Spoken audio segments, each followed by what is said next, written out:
la verdad me hace libre, ¿verdad? Esa es una palabra muy fuerte, una frase muy poderosa. Y vamos a Juan 8:31.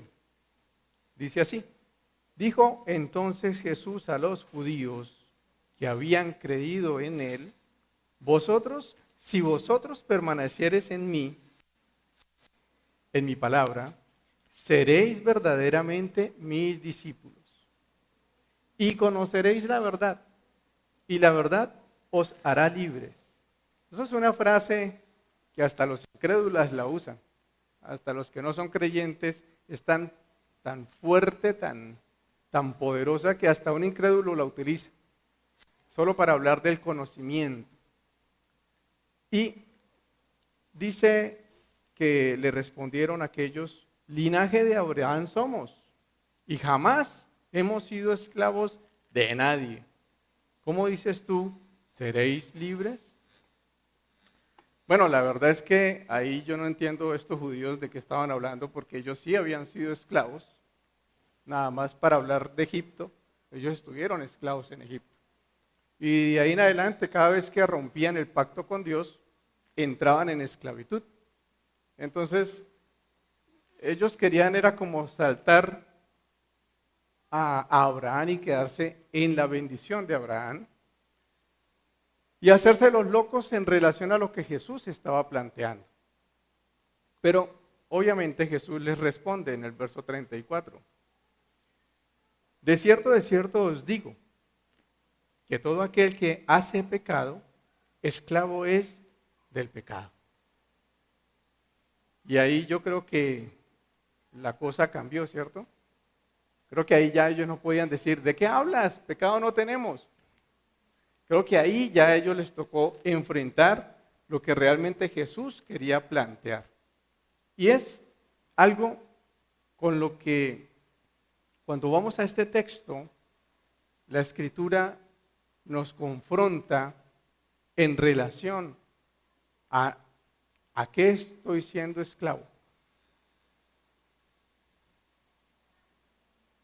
Y no te estoy hablando del trabajo. Y no te estoy hablando de tu esposo o de tu esposa. El Señor nos empieza a hablar y a decir: eres libre, pero ¿a qué estás esclavo? Eres libre, pero ¿a qué estás esclavo? Y antes que nos traicione nuestra mente, por favor, no te sientas condenado. Cuando te digo a qué eres esclavo, quítate de la mente que estamos buscando que, confronta tu pecado, reconoce tu pecado, porque es que si no conoces el pecado, no estamos en el antiguo pacto para andar señalando pecados. Estamos en el nuevo pacto para declarar que eres libre, pero necesitas tú y yo necesitamos saber a qué estamos siendo esclavos. ¿A qué estamos siendo esclavos cuando eres libre? Cuando eres hijo, no eres esclavo, eres hijo. Y entonces Jesús dice: y el esclavo no queda en la casa para siempre, el hijo sí queda para siempre. Así que, si el Hijo os liberare, seréis verdaderamente libres. Sé que sois descendientes de Abraham, pero procuras matarme, porque mi palabra no haya cabida en vosotros. Y yo hablo lo que he visto acerca del Padre, y vosotros hacéis lo que habéis oído acerca de vuestro Padre.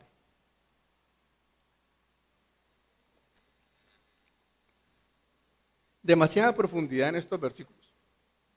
Demasiada profundidad. Tenemos que identificar cómo, cuando Jesús les plantea que el esclavo no se queda siempre, es porque los esclavos simplemente en la casa están temporalmente. El hijo es el que permanece en casa. El hijo es el que se queda a gobernar. El esclavo se va o puede ser cambiado. Pero el hijo es el que se queda. en la libertad de soberano, para gobernar, para dirigir. El esclavo no. Y ahí es donde Jesús les empieza a decir, sí, yo sé que ustedes son descendientes de Abraham, pero ustedes no dejan que mi palabra halle cabida en ustedes. No puede hallar cabida mi palabra en ustedes. Y ustedes procuran es matarme. Porque cuando no hallamos o no dejamos que la palabra de Dios hable a nuestro corazón y halle cabida y te diga, oye, sé libre. Quiero que seas libre del mal genio. Y tú dices, no, es que yo siempre he sido de mal genio. Es que yo soy de mal genio. Ahí la palabra no tiene cabida. No, pero es que yo respondo así. No, yo hablo así. No. El Señor te dice que tú eres libre. Ni eres así, ni Él te hizo así, naciendo de nuevo. Y vuelvo e insisto, no te dejes ahora llenar de condenación. No te estoy condenando, ni estamos trayendo la palabra para condenación. Es una cuestión de discernir, de poder reconocer a la luz de lo que Jesús te está diciendo, que tú eres libre y que ya no es más necesario que tú esparzas en tu familia el mal genio, que contamines con ese mal genio que te gobierna, que te domina como esclavo. Porque ¿cuántas veces no dices tú, ay sí, mi vida, perdóname, es que dije algo que no debí, no lo quería decir? No era lo que yo quería decir. Y claro, estás esclavo. Y como esclavo, el pecado te gobierna y te obliga a decir lo que en el fondo no querías decir. Lo que en tu carne querías decir. Lo que en el fondo de tu carne querías decir, sí, pero no en el fondo de tu espíritu que va más allá. Y entonces en el espíritu tú dices, la volví a embarrar. Dije lo que no tenía que decir. Hice como no tenía que hacer. Eso es esclavitud. Porque es que el esclavo es el que quiere hacer una cosa, pero se siente obligado a hacer otra. ¿No? Y esa es la condición que Jesús les está diciendo. Venga, sí, descendientes, ok, ustedes son creyentes, perfecto, cristianos, perfecto, muy bien. Pero no te vengo a hablar de eso. Te vengo a hablar de la libertad que tienes en mí. Es lo que Jesús está planteando. Te vengo a hablar que tu vida ya no es para andar con mal genio, ya no es para andar señalando, ya no es para que estés vomitando palabras ofensivas, palabras irrespetuosas, negligentes, acusadoras, porque no eres esclavo, eres libre. Es que a mí nunca me enseñaron a decir te amo. ¿Y es que Dios no te enseña? Todos los días no te dice Jesús te amo, miras mis manos. Si Jesús te dice mira mis manos, te está diciendo te amo. El problema es si nosotros estamos teniendo una relación con Él. Porque la frase dice, y conoceréis la verdad. Y es muy importante, es impresionante. Conocer, ese verbo es ginosco. Y habla de un conocimiento que no es racional. Ginosco habla de un conocimiento que es práctico, de primera mano y experiencial. Significa relación, experiencia. Y conoceréis la verdad. ¿Y quién es la verdad? Y si conoces a Cristo, y conoceréis a Jesús, y conoceréis a Cristo, y me conoceréis, dice el Señor. Y yo os haré. No importa cuál es el pecado. Por eso les digo, a mí no me importa el pecado, o sea, no me interesa que tú te condenes, no. No me interesa que te sientas mal por lo que sea que te gobierna. Lo que me interesa es que veas que hay libertad en aquel que murió por ti. Porque allí hay libertad. Eso es lo que me interesa. No que veas el pecado, que veas a Cristo. No me interesa señalar tu pecado.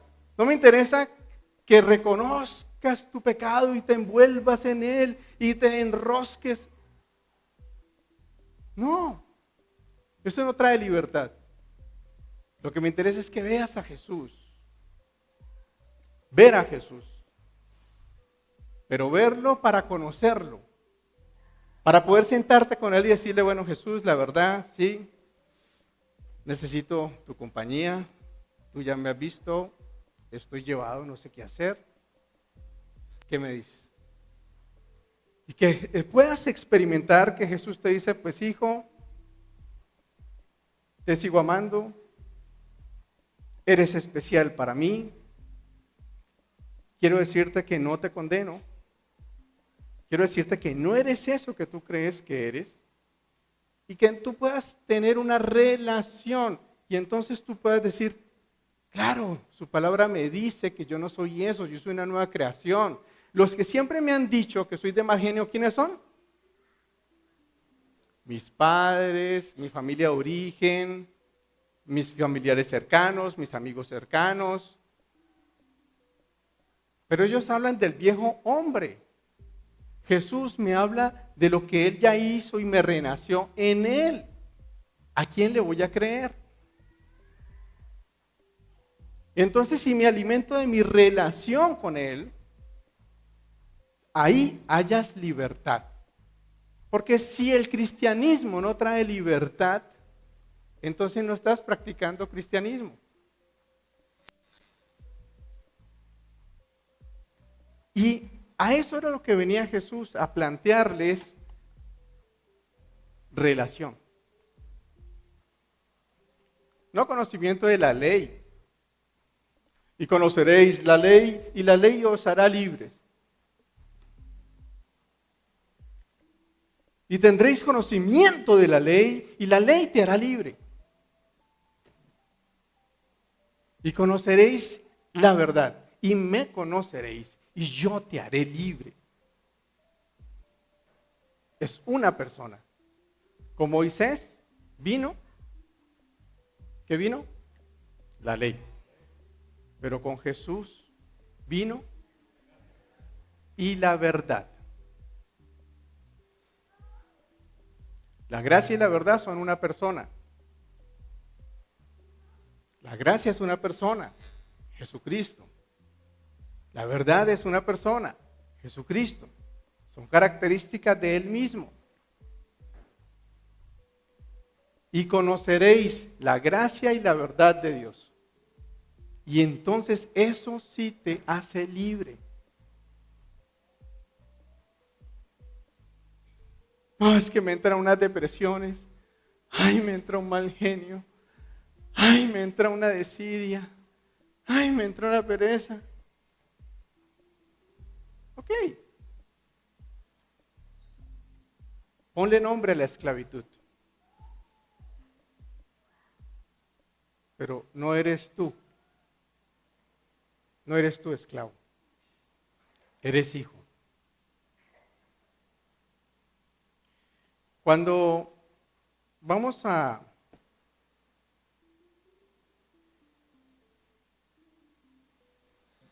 Bueno, hay otra palabra que dice Jesús interesantísima. Dice, mi palabra no haya cabida en vosotros. Y eso aplica para cristianos y no cristianos. O sea, para creyentes y no. Cuando tú sientes un fuerte deseo de hacer algo, como creyente o como no creyente, no importa que Dios te diga qué hacer. Porque el deseo va a ser más fuerte y vas a querer hacer eso simplemente. A no ser que en vez de seguir conociendo el pecado, porque ese sí que lo conocemos en la carne, a no ser que conozcamos más a Jesús. Porque cuando lo conocemos más a Él, el pecado más se debilita, pierde su poder. Yo recuerdo que cuando yo era niño, uno de de los temores más grandes para mí, una de las cosas más difíciles de pronto para mis padres, era ver que yo no me podía dormir en la oscuridad. Y entonces yo recuerdo que a veces habían canciones o habían que mi castillo, mi torre fuerte, y yo leía y leía. Y recuerdo que de niño yo decía, pero Señor, si tú eres mi escudo, si tú eres mi roca, ¿por qué tengo miedo? Y me costaba trabajo dormir. Y eran a veces noches que a mí hasta pena me daba porque qué pena decirle a mis papás otra vez, es que no me puedo dormir. Y era una lucha constante, era una lucha muy dura, el tema de poderme dormir. Y recuerdo que de niño le decía al Señor, le decía, pero si tú me estás acompañando, yo no tengo que temer. Pero me costaba horrores porque cuando uno es niño, el tema es que uno le cree a la carne. O sea, cuando uno es niño le cree a los sentidos.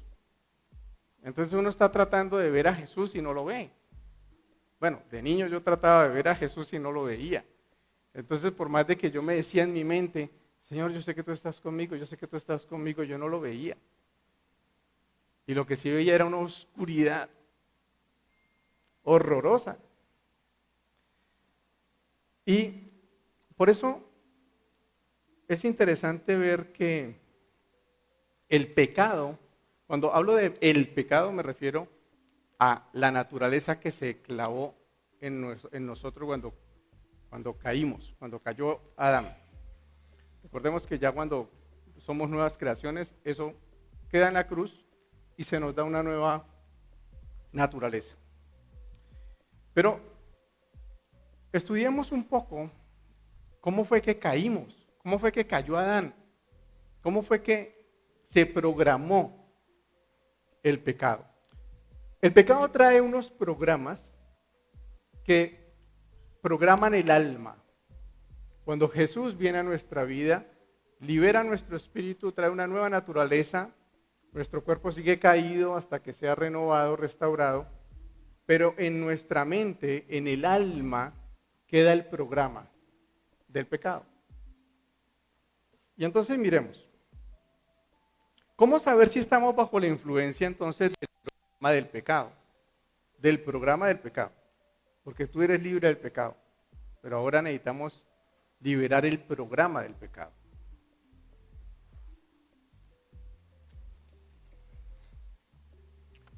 Cuando vamos a Génesis dice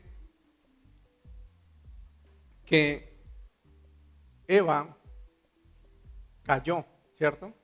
Y luego le dio a Adán y ambos cayeron. Pero miremos la secuencia. ¿Se acuerdan qué ocurrió? Satanás viene y les dice, con que Dios nos ha dejado comer, no, sí, de todos los árboles del huerto, solamente que de este no. Ah, pero sabe Dios que el día que comieres ciertamente morirás.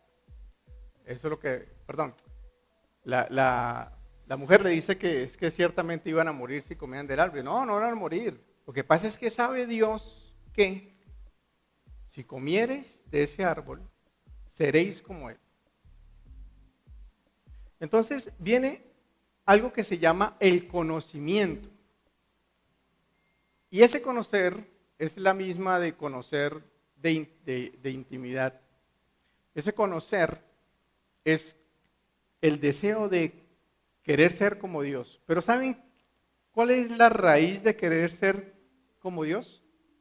De quererse creer como Dios. ¿Saben ahí en ese contexto cuál es? Conocer el bien y el mal. Pero conocer el bien y el mal en ese contexto es tener la facultad para decidir qué es bueno y qué es malo y condenarlo. Es decir, ser juez. Creer, poder determinar qué es bueno y qué es malo y darle juicio a eso. Eso es el árbol del conocimiento. Y obvio, a través de la ley tenemos conocimiento. el hombre tomó del árbol, el ser humano, la humanidad toma del árbol, y en su alma se impregna un deseo profundo, porque es que el determinar que yo sepa qué es bueno y qué es malo, me genera en el alma una satisfacción que se llama orgullo, altivez. Por eso, una característica en el nuevo pacto es Jesús diciendo, aprended de mí, que soy manso y humilde de corazón. Entonces, la mansedumbre y la humildad, por eso en el mundo es vista como. Exacto. Pero en cambio, ser el que conoce y el que sabe y el que dice y el que y manda y bueno, ese sí es. Ese man es de carácter. ¿Cierto? El otro, el manso y el humilde, ese man sí es mucha bola.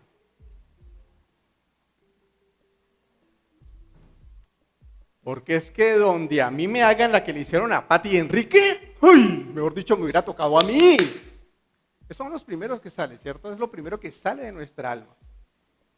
Ay, esa peladita me hubiera tocado a mí, yo le hubiera levantado la ceja. ¿Cierto? Sale ese deseo profundo de hacer justicia, de creerse el justiciero. Y ¿saben qué trae eso? Conocieron también su desnudez. Pero miren, Adán y Eva ya no estaban desnudos, pero conocieron que estaban desnudos. Antes sabían que estaban desnudos, pero no conocían que estaban desnudos. Y ahora juzgaron el estar desnudos. ¿Y qué sintieron? Vergüenza. Era el mismo estado. ¿Qué cambió? Sus ojos. Se despertaron, se abrieron los ojos. ¿De qué? De la carne. La carne, los ojos de la carne es la que juzga, la que critica, la que murmura. Esos son los ojos de la carne. Y entonces cuando dice la Escritura, y se abrieron los ojos, ¿qué significa entonces que cómo era el estado de Adán y Eva antes? Que si los ojos de la carne ahora se abrieron, ¿cómo estaban? Descansando, en descanso. Por eso la característica de reconocer la voz de Dios o el conocer a Dios debe traer. Porque no juzgo las cosas, las discierno.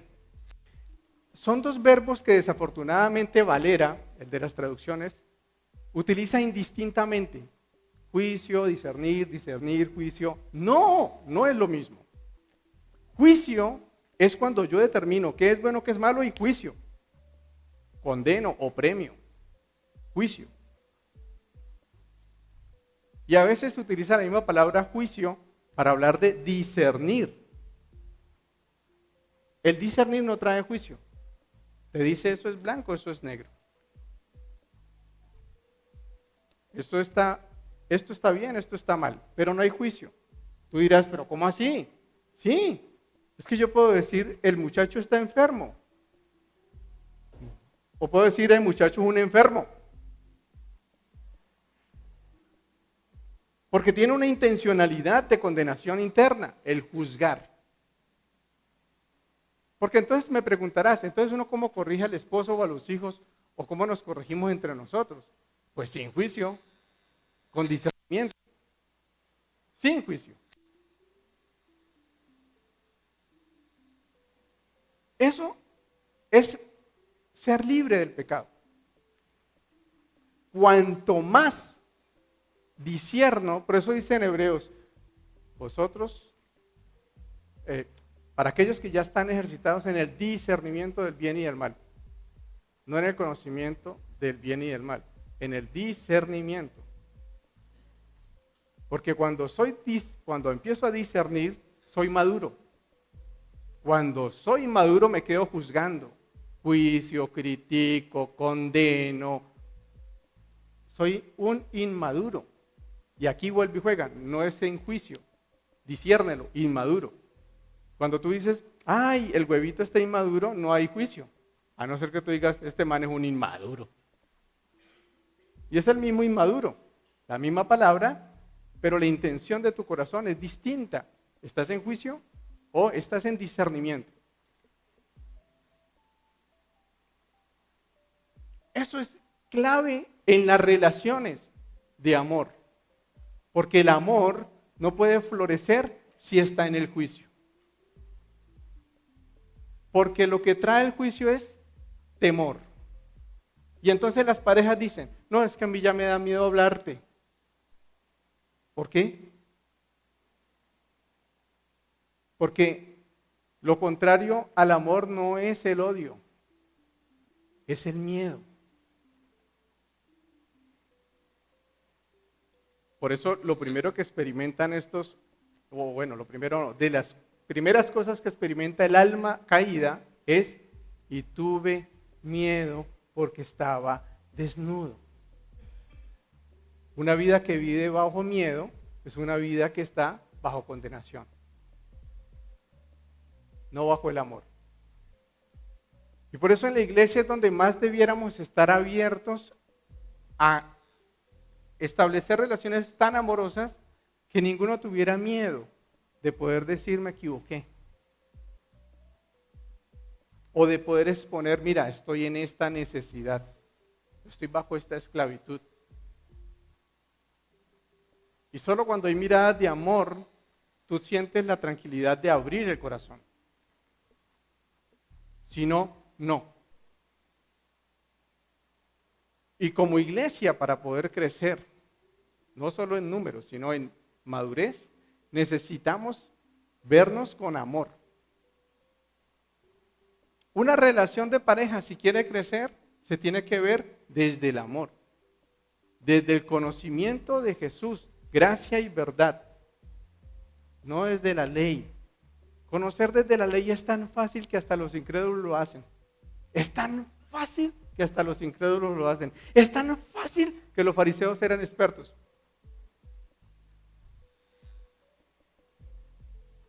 Conocían la ley, pero no la conocían.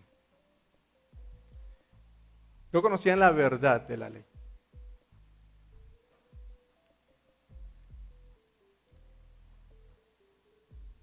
Ese sentimiento de desnudez abarca lo que significa tener escasez.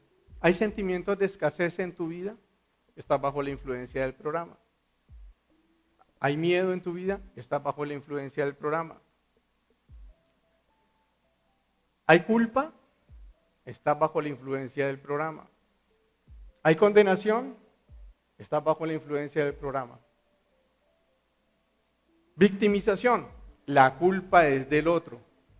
No, la mujer que tú me diste, la culpa es de la mujer y tuya por dármela. Soy víctima. Yo soy víctima. Estoy mal en mi vida por tu culpa y porque además Dios se hizo el loco. Víctima. Porque el que anda juzgando, el que juzga, ¿cuál es la posición mejor? Ser víctima.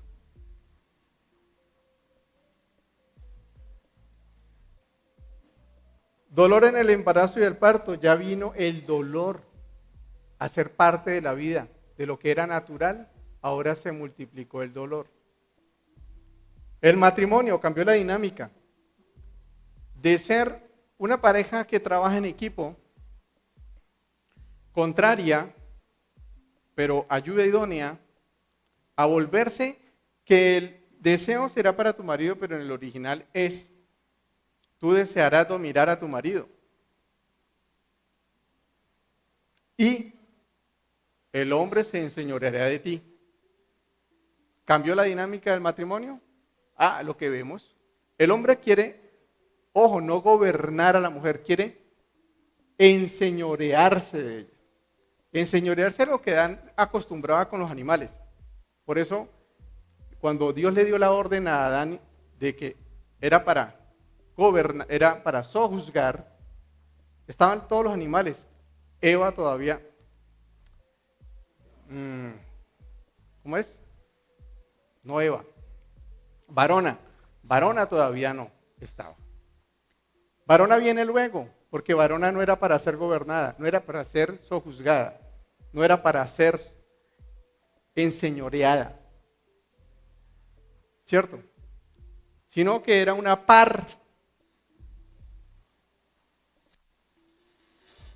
y una compañía contraria, o sea que te va a llevar la contraria. Pero sí es opuesta. Por eso la oposición no es el pecado. Es cómo llegamos a cómo permanecemos en la unidad, aunque estemos en desacuerdo. O aunque todavía no lleguemos a acuerdos, porque vemos las cosas contrarias. Entonces, ¿cómo está tu matrimonio? ¿Está eso? ¿Tú quieres enseñorear a tu mujer y tu mujer quiere controlarte? ¿Qué pasó? En el alma del hombre dijo, por hacerle caso a esta vieja, pues madre, esta no hay que dejarla ni hablar. Por eso no vuelvo a escuchar. ¿Cuál es la queja de las mujeres? Es que es más terco. No me oye, todo lo que le digo le entra por aquí, pero se lo dice fulanito, ese sí lo escucha. ¿Por qué? Porque en el alma del hombre quedó registradísimo. ¿Le haces caso a tu mujer? ¿Escuchas a tu mujer? ¿Y la vas a embarrar? Y en el alma de la mujer que quedó, este mancito que era la autoridad, papá, me falló. No puso las cosas como eran, entonces ahora me toca a mí ver cómo resuelvo, manipulo. Ese es el pecado del alma. Esa es la influencia, el programa. ¿Es la verdad? No. No fue la del diseño de Dios. No era la verdad, no es conforme a la verdad. Y entonces vamos a ver matrimonios así, en esa dinámica. Entonces vuelve y juega. No te condenes, discierne lo que estás viviendo. Hay esclavitud. No es para condenarte, es para que te des cuenta que estoy viviendo.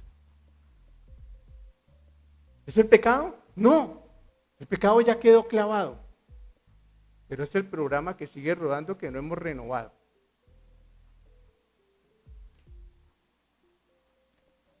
Dolor del hombre en el trabajo. Se desarrolló una fuerza propia para sostenerme. Ya no confío en Dios. Y ahora me toca a mí hacer las cosas. El sudor de la frente. Y finalmente, el desarraigo del paraíso. Un sentimiento, una sensación de que yo no merezco.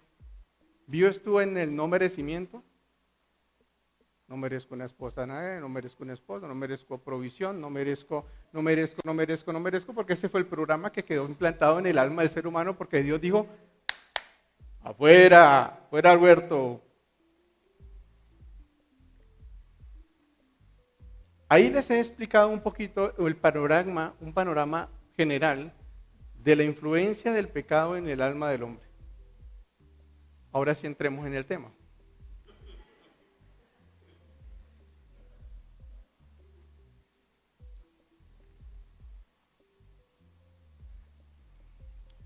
Ustedes se van a dar cuenta que la mayoría de las pruebas de Dios apuntan a un solo detalle en el alma, de liberar el alma. Y se llama liberarte del juicio. Cuando vamos a Santiago 4:11 dice, hermanos, no murmuréis los unos a los otros. El que murmura del hermano y juzga a su hermano, ¿qué hace? Murmura de la ley y juzga la ley.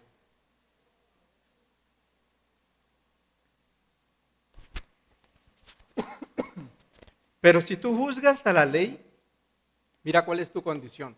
Si tú juzgas a la ley, ¿cuál es tu condición? No eres hacedor de la ley, el que cumple la ley, sino juez. Uno solo es el dador de la ley, uno solo es el juez. ¿Sí ven? Santiago lo vuelve y lo explica.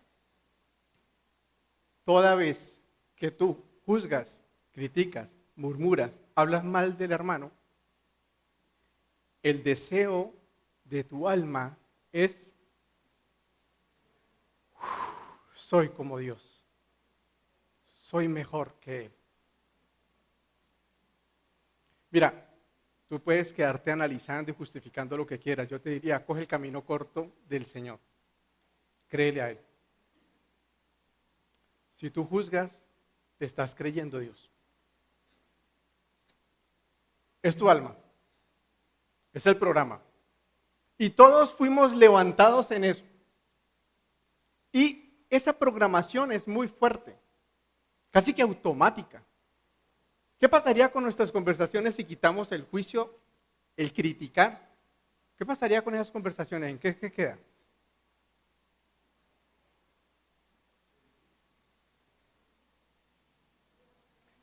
Si quitamos la crítica de las conversaciones, ¿en qué se quedan las conversaciones?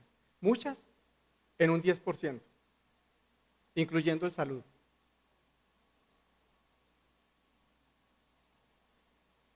¿Cuántas de las peleas matrimoniales se quitarían si quitas el juicio y la crítica? ¿Todo no empieza por una crítica? Si tú desde por la mañana, hola mi amor, ¿cómo estás? Pero porque no te peinaste bien.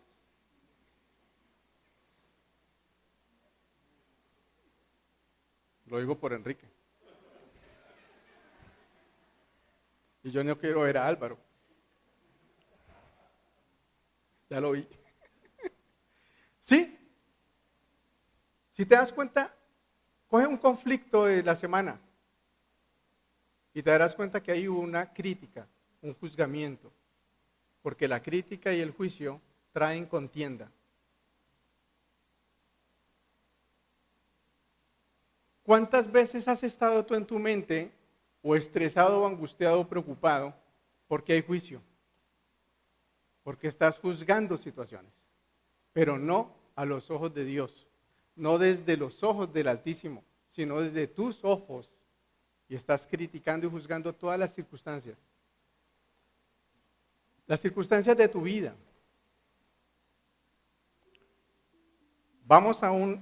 Hagamos un ejemplo. Hechos 16. Hechos 16.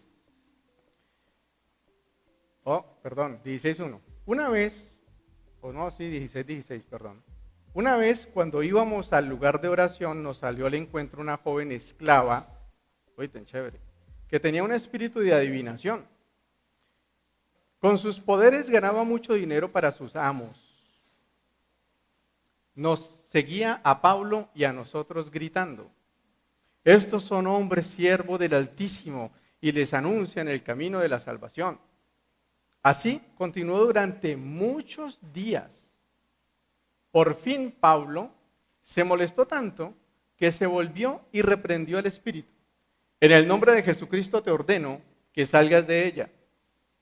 Y en aquel mismo momento el espíritu la dejó. Se perdió la plática. Cuando los amos de la joven se dieron cuenta de que se les había esfumado las esperanzas de ganar dinero, echaron mano a Pablo y a Silas y los arrestaron a la plaza ante las autoridades. Los presentaron ante los magistrados y les dijeron: estos hombres son judíos y están alborotando nuestra ciudad. Enseñan costumbres que a los romanos se nos prohíbe admitir o practicar. Entonces la multitud se amotinó contra Pablo y Silas. Luego los magistrados mandaron que arrancaran sus ropas y los azotaran. Después de darles muchos golpes, los echaron en la cárcel y ordenaron al carcelero que los custodiara, justo, con la mayor seguridad. Sigan juzgando y verán. Al recibir tal orden, este los metió en el calabozo interior y les sujetó los pies en el cepo. Hasta ahí. ¿Qué tal les parece esa historia? ¿Cómo la podemos juzgar? ¡Qué injusticia! Hombres de Dios sirviendo a Dios, haciendo la voluntad de Dios, hasta liberaron a esa muchacha endemoniada con ese espíritu de adivinación, y estos vienen y hablan cosas que no son, amotinan gente que les cree y terminan siendo rasgados, azotados. Y entonces, ¿dónde está la protección de Dios, por Dios, a sus hijos, sus siervos, que están haciendo su voluntad? Y aquí hay una gran diferencia. Si estuviéramos mirándolo desde el antiguo pacto, ¿qué estarían diciendo los hermanos? Algún pecado oculto tenía Pablo y Silas, que no nos han dicho. Cuando vemos a un hermano que está en calamidad o que están pasando por situaciones difíciles, puede que aparezcan esos personajes. Ay, es que quién sabe el Señor qué es lo que les está tratando. Porque por algo es pecado oculto, hermano, pecado oculto, revise bien. Pero si nos vamos al nuevo pacto, si de verdad nos acogemos al Señor Jesús, vamos a encontrar esto. Y entonces, ¿qué tenemos que discernir? Pues, ¿qué es la voluntad de Dios? ¿O no? Entonces ahí es donde empezamos. Entonces Dios no es justo. Porque ¿cómo así? ¿Cómo le paga así al pobre Silas y al Pablo? Haciendo su voluntad, pues, y ellos haciéndose matar, y a Dios fresco, viendo cómo los golpean. No, tan chévere. No, ese es el Dios que usted tiene. No, tan chévere. Porque juzgarían desde la ley, pero no desde la verdad. Porque les pasaría lo que les pasó a los amigos de Job. Hablaron desde la ley, pero no hablaron con verdad. ¿Eran bíblicamente correctos? Sí. ¿Pero estaban ajustados a la verdad? No. Porque estar bíblicamente correcto no es estar ceñido a la verdad. Y ahí es donde muchos terminan enredados. Veamos entonces cómo estaba Pablo y Silas. A eso de la medianoche, Pablo y Silas se pusieron a orar y cantar himnos a Dios. ¿Cómo estaban los corazones de Pablo y Silas? Se pusieron a orar, o sea que ¿cómo estaban los corazones de Pablo y Silas? Santiago 5, 13. ¿Está alguno entre vosotros afligido? ¿Cómo estaba Pablo y Silas? Pues afligidos, golpeados, adoloridos. Y entonces allá en esa cárcel, porque además los metieron en la cárcel de más adentro, dice la Escritura, que era un calabozo para, mejor dicho, era la de alta y máxima seguridad, era para los perversos más grandes. Y con cepo, por eso, es que eran las de más profundo, eran unas cárceles ya, unos calabozos pues para gente muy mala, muy maluca. Y estando allí ellos afligidos, entonces ¿qué empiezan a hacer? A orar. Porque cuando uno atraviesa una situación de estas, uno necesita orar. Porque si no oro, no voy a entrar en comunión con el Padre, si no entro con el conocimiento de Jesús, si no entro a conocer a Jesús y a preguntarle, uy, Jesús, mira, ¿qué pasó? Entonces Jesús le va a decir, hijos, han sido dignos de mí, han participado de mis golpes, como lo dice luego otra carta. Pero si no, Pablo y Silas estarían, uy, jue madre garrotiza que nos dieron, ¿no? Uy, jue madre, nadie nos defendió, qué injusticia. ¿Y viste a ese otro man cómo nos miraba? ¿Y todo lo que nos dijeron? No, es que esto es el colmo.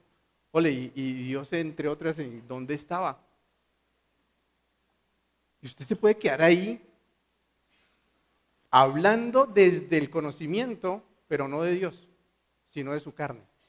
Y usted puede quedarse hablando en la carne.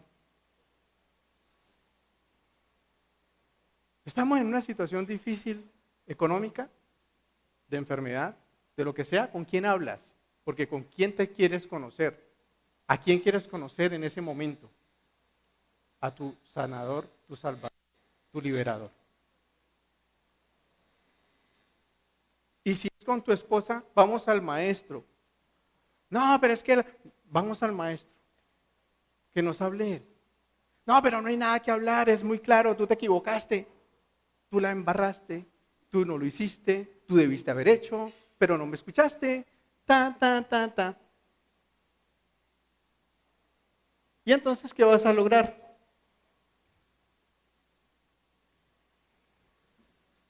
El resultado que tengas. Esclavitud, angustia, preocupación, miedo, o sea, lo de que vimos anteriormente. Y entonces, de repente se produjo un terremoto tan fuerte que la cárcel se estremeció hasta los cimientos. Al instante se abrieron todas las puertas y a los presos se les soltaron las cadenas. Eso no tiene explicación de lo de las cadenas, ¿cierto? Pero bueno. Hubo un testimonio sobrenatural. Hasta ahí no dice que algún preso haya discernido algo. No dijeron nada de los presos. El carcelero, en cambio, despertó y al ver las puertas de la cárcel de par en par sacó la espada y estuvo a punto de matarse porque pensaba que los presos se habían escapado. Pero Pablo le gritó: no te hagas ningún daño, todos estamos aquí. ¿Se acuerdan que en la predicación de la otra vez les dije que la guardia romana, eso de que se robaron el cuerpo del Señor Jesús, era una patraña? Porque la guardia romana tenía esta orden: a usted se le escapan y a usted se mata, mijo. Porque o lo mata, o se mata usted, o lo matamos nosotros.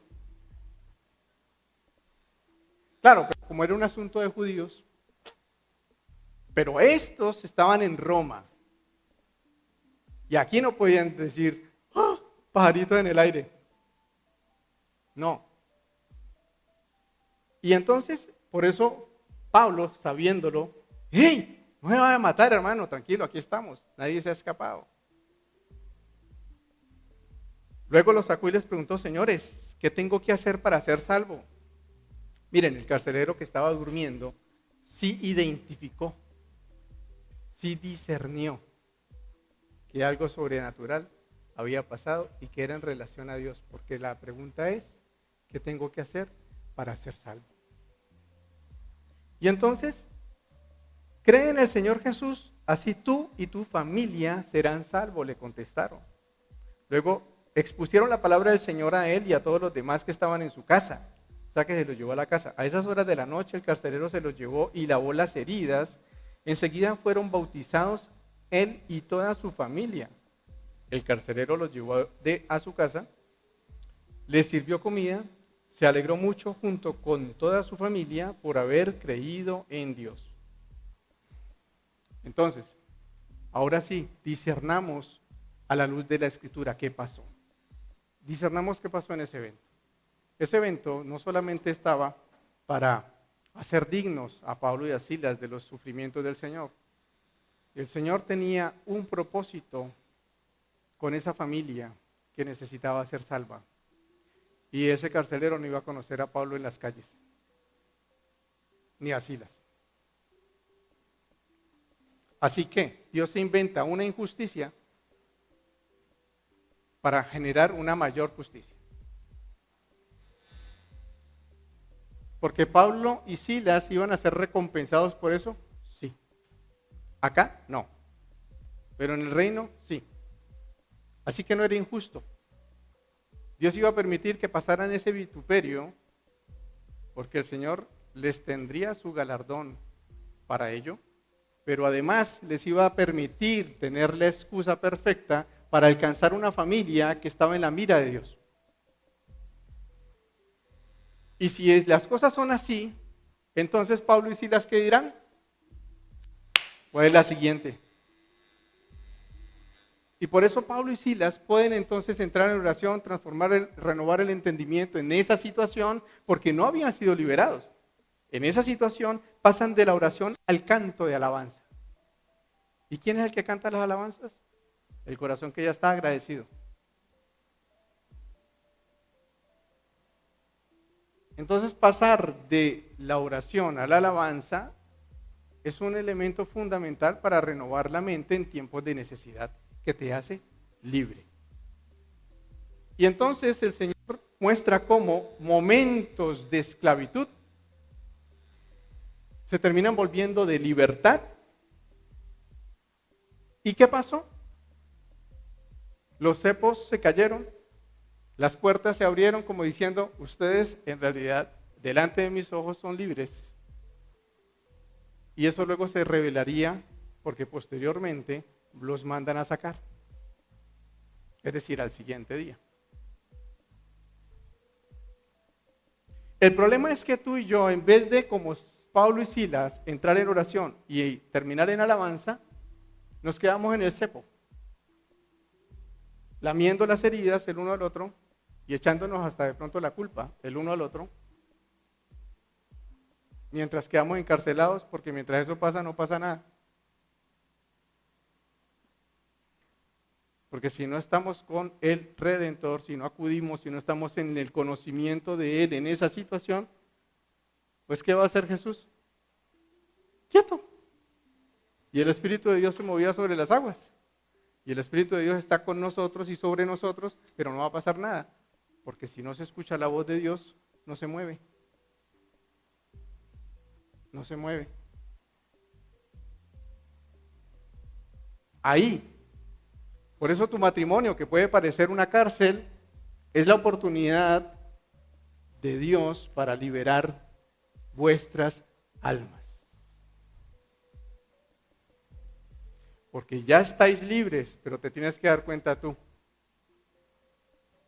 y yo, renovando nuestro entendimiento. Y entonces dice, dos pasajes interesantes, ya como para ir cerrando, dice así. Romanos 14:4, ¿tú quién eres que juzgas al criado ajeno? Para su propio Señor está en pie o cae, pero estará firme porque poderoso es el Señor para hacerle estar firme. Pero tú, ¿por qué juzgas a tu hermano? O tú también, ¿por qué menosprecias a tu hermano? Mira, cuando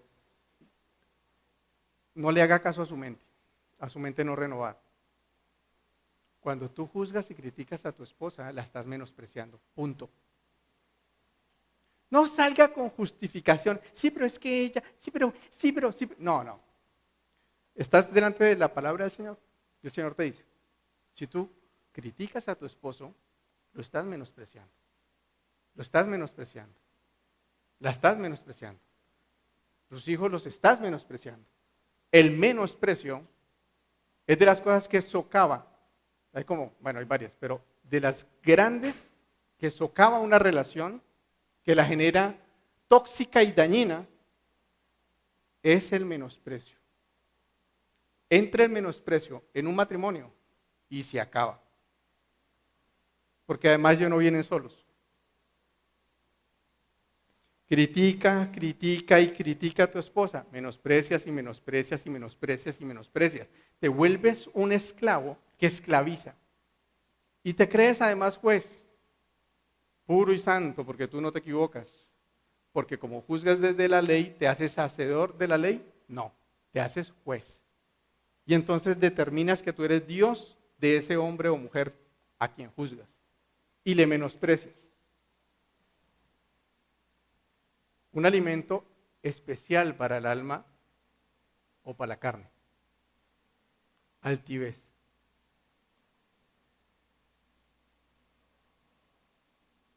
Por eso dice Romanos, por lo cual eres inexcusable, oh hombre, quien quiera que seas tú que juzgas, pues en lo que juzgas a otro, te condenas a ti mismo. ¿Sí ves por qué te condenas? Porque cuando estás condenando al otro, te estás haciendo como Dios. ¿Qué mayor condenación? Te estás condenando a ti mismo. Y haces lo mismo porque te estás equivocando como el otro. ¿Es un golpe al orgullo? Sí, pero es una molienda para llevarnos a la humildad. Sed pues humildes.